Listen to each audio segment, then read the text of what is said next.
65,000 ની કોઈને જરૂર પડે ને શિક્ષણ માટે તો ગમે માણસ આલી દે. પણ એ ટાઈમે મજૂરી નથી. કેમ? હાલે તમે મજૂરી કરવા દો ને, હાલ 500 રૂપિયા મજૂર નથી મળતું.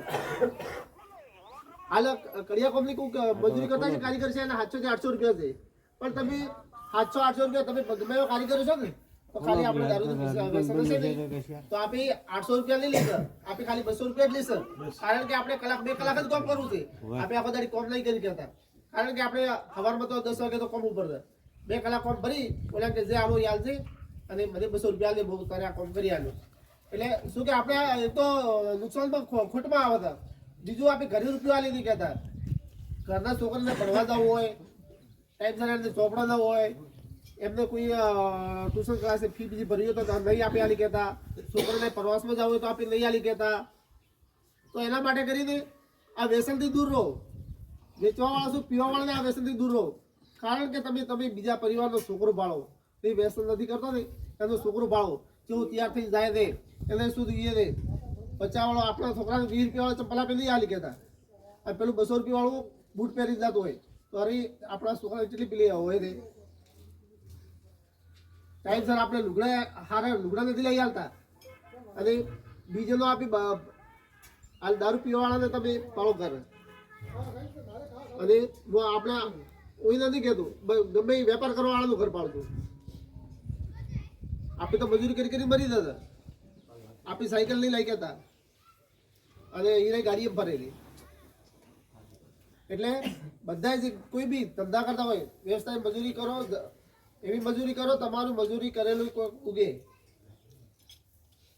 એટલે આજે રંગપુરામાં સ્વચ્છ નિર્ણય લીધો છે અને આ નિર્ણય જો ગામવાળા બધા આળમળી કરતા હોય તો હું આજે 1100 રૂપિયા ચબૂતરાને દાન પેટે આપું છું મંદિર બાગમાં મંદિર.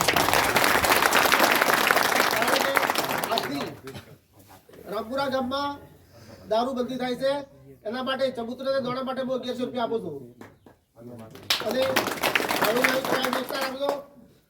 આ દારૂ બંધ થવાનું કારણ આજે શું છે કે આપની એકતા સીધી. આ બધા આગેવાનો વડીલો બધા યુવાનો બધા એક સાથે અને હવે ખબર પડી છે કે આપણે જાગૃતિ લાવવાની જરૂર છે. હવે આ બીજી સમાજ છે જઈ રહ્યો છે એટલે જોઈને આપણે પણ એવું થવું છે. આ એના માટે બંધ કરવાનો વિષય એ છે કે બસ આટલું કહી અને આ જે બંધારણ કર્યું છે એના બધો સાથ સહયોગ આપજો અને અમે તમારી સાથે છે. બસ આટલું કહી બોલો માતા કી જય.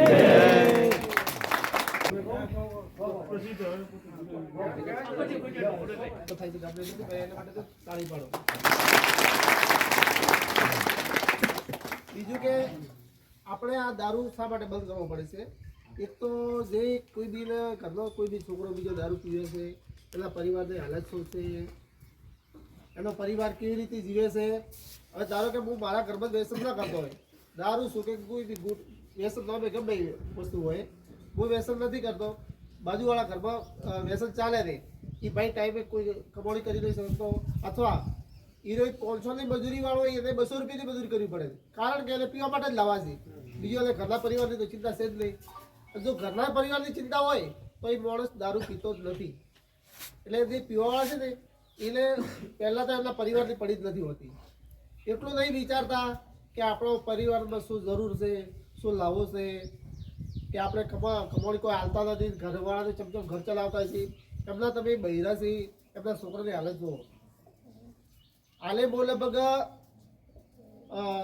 બનતો ખાસ તો જોનો અમારા ઓળખાણો તો દશરથભાઈ આપણે નવસારી હતા 2001માં બહુ હીરા હતો હતો.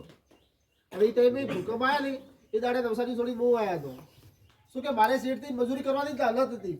પહેલાં મેં કડિયા કોમ 10 વાર કર્યું, પાછા હીરા ખાવા ગયો, હીરા ઘસી લાવીને પાછો ફેર કડિયા કોમ કર્યું 10 વાર. પણ શું છે કે આપણે મજૂરી જ કરવી દે. એટલે ગમે ધંધો તમે મજૂરી કરશો ને 100% આગળ આવશો જ. પછી ભાઈ કડિયા કોમ છોડીને લીધો મંડપનો કોમ. આલા લગભગ 16 વર્ષ તો મને મંડપનો કર્યા થઈ ગઈ. કારણ કે હું ધારો કે વિચાર કર્યો હતો કે આપણે કમાવો છે દારૂ વ્યસન આપણે ધંધો કરે તો એમાં આપણે કોઈ દાડ આગળ નહીં આવી ગયા હતા. પણ તમારી સાચી નીતિ છે, તમે સાચી નીતિથી મજૂરી કરશો 100% તમને પરિણામ મળશે. હાલ મારે પહેલાં સાયકલ લાવવાનો પેલો શોખ હતો. બે ખાલી ભણવાનું છોડ્યો નહીં ટાઈમે 65 રૂપિયા આવ્યું તો મેં ખાલી ભણવાનું છોડ્યું.